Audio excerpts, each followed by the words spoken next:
नमस्कार, मैं प्राध्यापक बापू साहब थोरात, हिंदी विभाग राव बहादुर नारायणराव बोराव के महाविद्यालय श्रीरामपुर। आज हम नाटक का स्वरूप और परिभाषाओं पर विचार करेंगे। 2020-21 इस वर्ष द्वितीय वर्ष कला के पाठ्यक्रम की पुनर्रचना की गई है। इस पुनर्रचित पाठ्यक्रम में DSE वर्ड बी अर्थात साहित्य के भेद यह विषय हिंदी विशेष स्तर पर दिया गया है। इस विशेष के अंतर्गत या इस विषय के अंतर्गत काव्य और गद्य की विभिन्न विधाओं का परिचय प्राप्त करना है। इसी में आज हम नाटक का स्वरूप और उनकी परिभाषाओं का परिचय प्राप्त करेंगे। सामान्यतः काव्य के अनेक आधारों पर प्रकार किए जाते हैं, जैसे काव्य की बंध, रचना आदि के आधार पर प्रकार, काव्य की शैली के आधार पर प्रकार, काव्य के स्वरूप के आधार पर प्रकार। उसी प्रकार से इंद्रिय बोध के आधार पर काव्य के दो प्रकार किए जाते हैं, दृश्य काव्य और श्रव्य काव्य। अब इंद्रिय बोध से तात्पर्य है कि किस इंद्रिय से हम उस काव्य का आस्वाद करते हैं या किस इंद्रिय से हम उस काव्य का रस प्राप्त करते हैं या उस काव्य को समझते हैं। उस आधार पर ये काव्य के दो भेद दृश्य काव्य और श्रव्य काव्य किए गए हैं। अब इनमें से श्रव्य काव्य जो होता है वो सामान्यतः पढ़ा जाता है या सुना जाता है, और जो दृश्य काव्य होता है वह आंखों से देखा जाता है। और नाटक एक ऐसा साहित्य प्रकार है जो रंगमंच पर प्रस्तुत किया जाता है। अभिनेता अपने अभिनय के माध्यम से उसे रंगमंच पर प्रस्तुत करते हैं तथा सहृदय आंखों के द्वारा उसका आस्वादन करता है, मतलब देखकर वह उसका आस्वादन करता है। इसी कारण नाटक, एकांकी आदि जो साहित्य प्रकार है उनका समावेश दृश्य काव्य के अंतर्गत किया जाता है। वैसे भारत में प्राचीन काल से ही व्यापक मात्रा में नाटकों का प्रचलन रहा है। प्राचीन संस्कृत साहित्य में हमें अनेक प्रकार के नाटक या रूपक लिखे हुए मिलते हैं, जिनमें नाटक के अलग अलग स्तर, जिसमें प्रहसन, भानु, विथि वगैरह अनेक प्रकार के नाटकों के प्रकार हमें प्राचीन संस्कृत साहित्य में मिलते हैं। लेकिन आज जो नाटक लिखे जा रहे हैं या आज नाटक का जो मूल स्वरूप है वह काफी हद तक अंग्रेजी के नाट्य साहित्य से प्रभावित माना जाता है। यही कारण है कि आज नाटक को अंग्रेजी के ड्रामा से प्रभावित रचना मानी गई है, और इसी कारण नाटक ये जो शब्द आज बना है उसे भी अंग्रेजी के ड्रामा शब्द का पर्याय माना जाता है। लेकिन कुछ विद्वानों का कहना है कि नाटक ये जो शब्द है वह संस्कृत के रूपक शब्द का पर्याय है, या संस्कृत के रूपक शब्द का या रूपक ये जो संस्कृत की विधा है उसका भेद भी एक नाटक के रूप में माना जाता है। लेकिन पहले इसके लिए नाट्य शब्द का प्रयोग किया जाता था। नाटक शब्द ये आधुनिक माना जाता है। अब नाटक शब्द का संबंध अलग अलग विद्वान अलग अलग शब्दों से जोड़ते हैं। विशेषकर इसका संबंध दो धातुओं से जोड़ा जाता है। एक है संस्कृत की नट धातु, तो दूसरा है नृत धातु। अब नट धातु में अभिनय का आधिक्य है, तो नृत धातु में नृत्य का समावेश है। इसी कारण कुछ विद्वानों का ये मानना है कि नाटक में अभिनय के साथ नृत्य का भी समावेश होने के कारण उसका संबंध नृत्य से जोड़ा जाता है। तो कुछ विद्वान नाटक में अभिनय को ज़्यादा प्रमुखता देते हैं, जिस कारण वे नाट्य शब्द की उत्पत्ति मूलतः नट धातु से मानते हैं। एक व्यापक रूप से विचार करें तो निसंदेह नाटक का संबंध नट धातु से मानना अधिक उचित है। हाँ, प्राचीन काल में एक बात जरूर है कि संस्कृत में संगीत नाटकों का प्रचलन काफी मात्रा में रहा है और संगीत नाटकों के अंतर्गत गीत, संगीत और नृत्य आदि का समावेश होता था, जिसके कारण कुछ हद तक इसमें नृत्य वगैरह होते थे। इससे कुछ विद्वान इसे नृत्य धातु से भले ही जोड़ते होंगे, लेकिन नाटक में नृत्य अनिवार्य नहीं है, नाटक में अभिनय अनिवार्य है और अभिनय के द्वारा पात्र या अभिनेता विभिन्न पात्रों को रंगमंच पर साकार करते हैं और उससे दर्शकों को रस की प्राप्ति होती है। इसी कारण इसे नाटक कहा जाता है। नाटक को पंचम वेद भी माना जाता है। विशेषतः नाटक पर विचार करने का श्रेय हिंदी में सर्वप्रथम संस्कृत आचार्य भरत मुनि को दिया जाता है। आचार्य भरत मुनि ने अपने नाट्यशास्त्र इस ग्रंथ में नाटक का व्यापक मात्रा में विवेचन किया है और व्यापक मात्रा में विवेचन करते हुए उन्होंने 4 मुख्य वेदों के बाद नाटक को पंचम वेद की संज्ञा प्रदान की है। साधारणतः इनका मानना यह रहा है कि उस काल में नाटकों के अंतर्गत समाज मार्गदर्शन या समाज में अच्छे गुण निर्माण करने के लिए नाटकों का प्रदर्शन किया जाता था और यही कारण कि प्राचीन काल में अगर हम देखें तो रामलीला वगैरह इस प्रकार के प्रबोधन नाटक जो है वह अधिक मात्रा में आयोजित होते थे। तो शायद इसी कारण नाटक को पंचम वेद की संज्ञा दी जाती होगी। नाटक मूलतः अभिनय से युक्त विधा है। नाटक में विभिन्न प्रकार के अभिनेता रंगमंच पर किसी पात्र को साकार करते हैं।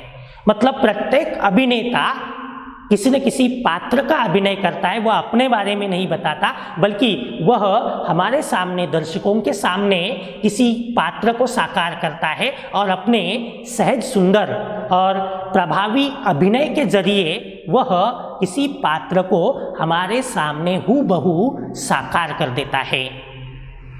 जो देखने वाले दर्शक है, प्रमाता है, वे भी उस अभिनेता को अभिनेता न कहकर पात्र समझने लगते हैं और जब वे उसे उस पात्र के रूप में समझने लगते हैं तब वे उसके साथ एकरूप हो जाते हैं और जब वे उसके साथ एकरूप हो जाते हैं तब उन्हें रस की प्राप्ति होती है, आनंद की प्राप्ति होती है और यही आनंद की प्राप्ति नाटक का मुख्य उद्देश्य माना जाता है।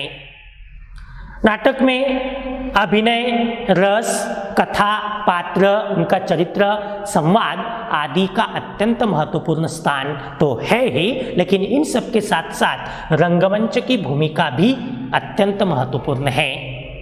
पहले खुले रंगमंच पर नाटकों का प्रसारण किया जाता था या नाटकों को प्रदर्शित किया जाता था, क्योंकि उस जमाने में रंगमंच का अधिक विकास नहीं हो पाया था।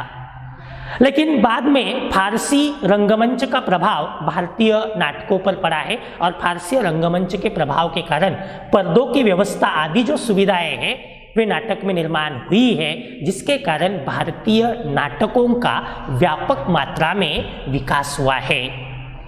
दूसरी ओर संकलन त्रय अर्थात ध्वनि योजना, प्रकाश योजना, संगीत योजना आदि का भी नाटक को प्रभावी बनाने के दृष्टिकोण से अत्यंत महत्वपूर्ण स्थान रहता है, क्योंकि इनसे नाटक को अधिक प्रभावी, अधिक आकर्षक बनाया जाता है। अभिनय के अंतर्गत भी कायिक अभिनय, वाचिक अभिनय, सात्विक अभिनय, आहार्य अभिनय, इन सभी अभिनय प्रकारों के माध्यम से अभिनेता किसी पात्र को हमारे सामने साकार करता है और दर्शक उसे मूल पात्र समझकर उससे रसानुभूति करवाता है। इस संदर्भ में नाटक एक अत्यंत उत्कृष्ट विधा या महत्वपूर्ण विधा मानी जाती है। सामान्यतः नाटकों के प्रारंभ में पौराणिक ऐतिहासिक संदर्भों पर या पौराणिक ऐतिहासिक घटनाओं पर आधारित नाटक व्यापक मात्रा में लिखे गए हैं। हम देख सकते हैं कि आधुनिक काल के प्रारंभ में इस प्रकार के अनेक पौराणिक नाटक हमें मिलते हैं। दूसरी ओर रामलीला जैसे कुछ जो मौखिक नाटक थे या जो लौकिक नाटक थे जो लोगों में बहुत प्रचलित थे, इनका प्रचलन भी होता चला आ रहा है। लेकिन अंग्रेजों के आगमन के बाद और अंग्रेजी साहित्य का प्रभाव भारतीय साहित्य में होने के बाद नाटक साहित्य में व्यापक परिवर्तन आ गया है और आज अंग्रेजी के ड्रामा के प्रभाव से नाट्य साहित्य काफ़ी मात्रा में विकसित हुआ है। आज भारत में नाटक साहित्य को एक अत्यंत प्रमुख साहित्य के रूप में माना जाता है, लेकिन उसकी अपनी अलग विशेषताएं हैं, अलग महत्व है। अब हम नाटक की कुछ परिभाषाएं देखेंगे। वैसे अनेक भारतीय पाश्चात्य दोनों ही विद्वानों ने नाटक को परिभाषित करने का प्रयत्न किया है और अपनी अलग अलग परिभाषाएं दी है। तो इनमें से कुछ प्रमुख परिभाषाएं या हम देखेंगे। नाटक की सबसे पहले परिभाषा देने का श्रेय दिया जाता है आचार्य भरत मुनि को। आचार्य भरत मुनि ने अपने नाट्यशास्त्र इस ग्रंथ में नाटक का लक्षण बताते हुए लिखा है। वास्तव में आचार्य भरत मुनि ने नाटक की ऐसी सुस्पष्ट परिभाषा नहीं दी है, लेकिन नाटक का लक्षण वगैरह बताते उन्होंने एक बात कही है जिसे हम उनकी परिभाषा मान सकते हैं। इसमें उन्होंने कहा है कि त्रैलोक्य स्यास्य सर्वस्य नाट्यम भावानुकीर्तनम। त्रैलोक्य स्यास्य सर्वस्य नाट्यम भावानुकीर्तनम, अर्थात नाट्य तीनों लोकों के भावों का अनुकरण है। नाट्य तीनों लोकों के भावों का अनुकरण है। यहाँ भरत मुनि ने अनुकरण को सर्वाधिक महत्वपूर्ण स्थान दिया है और उन्होंने तीनों लोकों की जो परिस्थिति है, अर्थात जन समाज में या समाज जीवन में जो व्यवहार, कार्य या मनोदशाएं हैं, इनके अनुकरण को अधिक महत्व माना है। मतलब त्रिलोक से या त्रैलोक्य से उसका तात्पर्य शायद समाज व्यवहार, समाज कार्य और समाज की मनोदशा या तीन बातों से रहा है और तीन बातों के अनुकरण को उन्होंने नाटक की संज्ञा प्रदान की है। नाटक की दूसरी परिभाषा है आचार्य धनंजय की। उनका कहना है अवस्थानुकृतिर नाट्यम। अवस्थानुकृतिर नाट्यम, इसका अर्थ यह है कि अवस्था के अनुकरण को नाट्य कहते हैं। अब यहाँ अवस्था शब्द से तात्पर्य है चाल ढाल, वेशभूषा, आलाप प्रलाप, रहन सहन वगैरह। अब अभिनेता इन सब का अनुकरण करते हुए किसी घटना या प्रसंग को रंगमंच पर साकार करता है। इसे ही मूल पात्रों की अवस्थाओं का या मूल पात्रों की परिस्थिति का अनुकरण कह सकते हैं। और अभिनेता मूल पात्र का अनुकरण करते हुए उसे रंगमंच पर साकार करता है और उस माध्यम से दर्शकों को आनंद या रस की अनुभूति होती है। इसीलिए धनंजय की परिभाषा अवस्थानुकृतिर नाट्यम को भी नाटक की एक महत्वपूर्ण परिभाषा माना जाता है। नाटक की तीसरी परिभाषा आचार्य अभिनव गुप्त की है। आचार्य अभिनव गुप्त ने लिखा है कि नाटक वह दृश्य काव्य है जो प्रत्यक्ष, कल्पना एवं अध्यावसाय का विषय बनकर सत्य असत्य से समन्वित विलक्षण रूप से व्यक्त होकर सर्वसाधारण को आनंद आदि प्रदान करता है। जीवन की अभिनय अभिव्यक्ति ही नाटक है। अब इस परिभाषा पर विचार करें तो आचार्य अभिनव गुप्त ने नाटक को एक दृश्य काव्य बताया, चलो यहाँ तक तो ठीक है, लेकिन साथ साथ उन्होंने नाटक को प्रत्यक्ष, कल्पना और अध्यावसाय का विषय माना है। अर्थात नाटक प्रत्यक्ष जीवन से, कल्पना से और प्रत्यक्ष सामाजिक अनुभूतियों से, अध्ययन का विषय है, जो सत्य असत्य से विलक्षण प्रभावित होता है या सत्य असत्य का समन्वय उसके अंतर्गत होता है। क्योंकि हम जानते हैं नाटक में दोनों प्रकार के पात्र होंगे, अच्छे पात्र, बुरे पात्र, जिनके माध्यम से सत्य असत्य का समन्विति या सत्य असत्य का समावेश नाटक में होगा और वह सर्वसाधारण को आनंद प्रदान करता है। ये भी नाटक की एक महत्वपूर्ण आवश्यकता है और सामान्यतः जीवन की अभिनय अभिव्यक्ति नाटक है। तो जीवन के संबंध में जो घटनाएं हैं, प्रसंग है, जो अनुभव कवि या लेखक ने प्राप्त किए हैं, उनकी अभिनयात्मक प्रस्तुति को आचार्य अभिनव गुप्त ने नाटक माना है। नाटक की चौथी परिभाषा आचार्य महिम भट्ट ने दी है। इनका कहना है जब काव्य को गीतादि से रंजित करके नटों द्वारा उसका अभिनय या प्रदर्शन किया जाता है तो उसे नाटक कहते हैं। यहाँ महिम भट्ट ने नाटक को काव्य से ही संबंधित किया है। काव्य को ही गीत आदि से जब रंजित किया जाता है, उसमें गीत आदि का समावेश किया जाता है और फिर अभिनेताओं के द्वारा कुशल या सर्वांग सुंदर अभिनय के माध्यम से जब उसे रंगमंच पर प्रदर्शित या प्रस्तुत किया जाता है तो उसे नाटक कहते हैं। तो इस प्रकार अभिनव गुप्त के समान महिम भट्ट ने भी नाटक को अभिनय विधा माना है या अभिनय को उसमें सर्वाधिक महत्वपूर्ण स्थान दिया है। नाटक की अगली परिभाषा आचार्य विश्वनाथ की है। आचार्य विश्वनाथ का कहना है कि नाटक वह कृति है जिसकी कथावस्तु इतिहास पुराण प्रसिद्ध हो।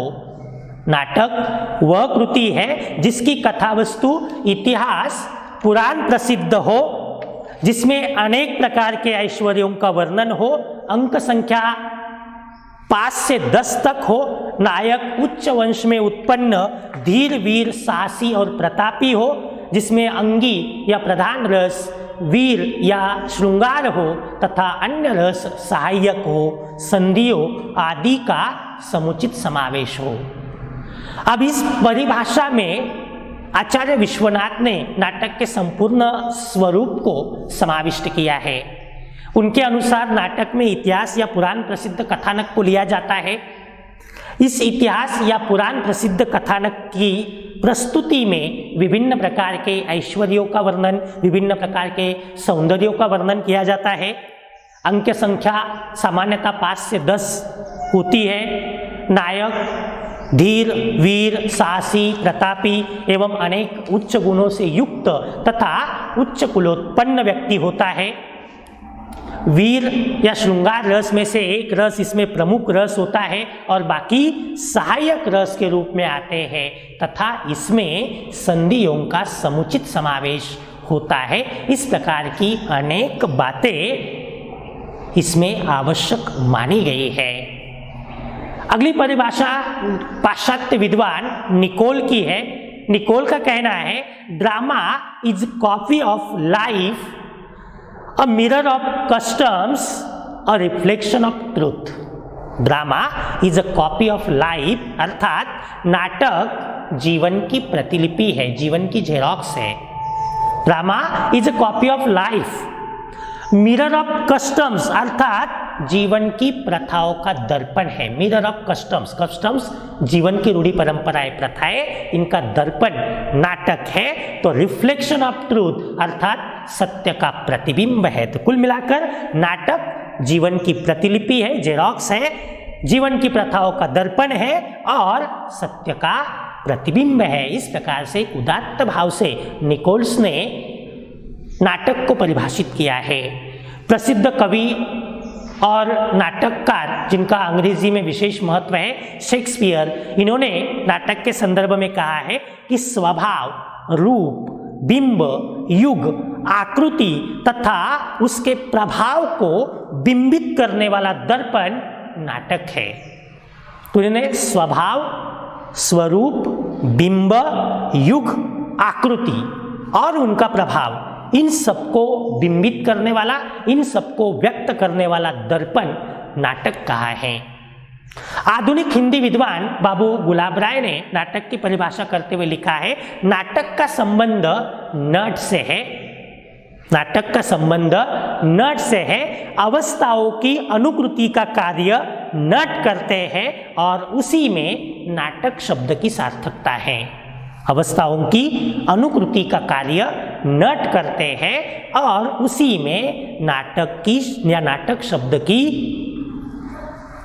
सार्थकता है। अब यहाँ नाटक शब्द में हम देख सकते हैं कि उन्होंने काफी मात्रा में आचार्य धनंजय की जो नाटक की परिभाषा है उसको अनुकृत करने का या उसको अनुवादित करने का प्रयत्न जो है वो किया है, या उसका प्रभाव हमें इस परिभाषा पर काफी मात्रा में दिखने को मिलता है। दूसरी ओर जीवन के खंड या समग्र बोध की अभिनयात्मक अभिव्यक्ति को भी नाटक कहा जाता है। तो जीवन के किसी एक खंड या समग्र जो बोध है उसकी अभिनयात्मक अभिव्यक्ति को भी कुछ विद्वानों ने नाटक कहा है। कुल मिलाकर नाटक एक व्यापक संकल्पना है जिसमें एक व्यापक कथा के साथ या एक व्यापक कथा वस्तु के साथ पात्र आदि के माध्यम से नाटक को रंगमंच पर प्रस्तुत किया जाता है। अर्थात इन पात्रों का सादरीकरण अभिनेताओं के माध्यम से होता है। अभिनेता इन पात्रों को रंगमंच पर प्रस्तुत करते हैं और अभिनेताओं की प्रस्तुति जितनी मार्मिक होगी, जितनी प्रभावी होगी, उतना वह नाटक अधिक प्रभावी होता है। इस कारण नाटक जो है वह मूलतः अभिनय प्रधान विधा है।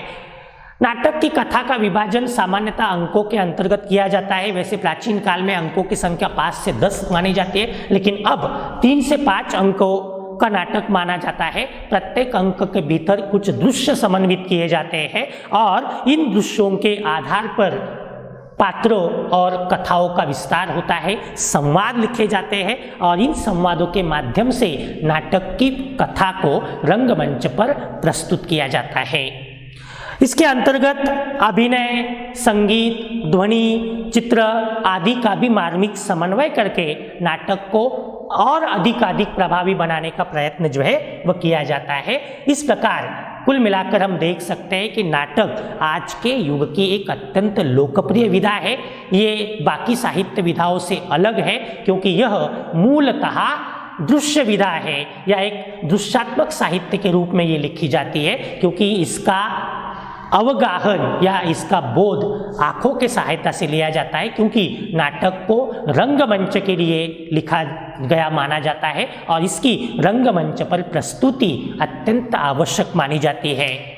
नाटक की कथा वस्तु अनेक प्रकार की हो सकती है, जिसमें ऐतिहासिक पौराणिक कथा से लेकर वर्तमान सामाजिक जीवन तक विभिन्न कथाओं को रंगमंच पर प्रस्तुत किया जा सकता है। इसमें अभिनेताओं और अभिनय की भूमिका बहुत अधिक महत्वपूर्ण होती है। साथ ही रस का भी इसके अंतर्गत अत्यंत महत्वपूर्ण स्थान होता है। इस प्रकार आधुनिक गद्य साहित्य की एक अत्यंत महत्वपूर्ण साहित्य विधा नाटक है, जो एक दृश्य काव्य है। तो इस प्रकार से नाटक का स्वरूप और उसकी परिभाषाएं हैं। धन्यवाद।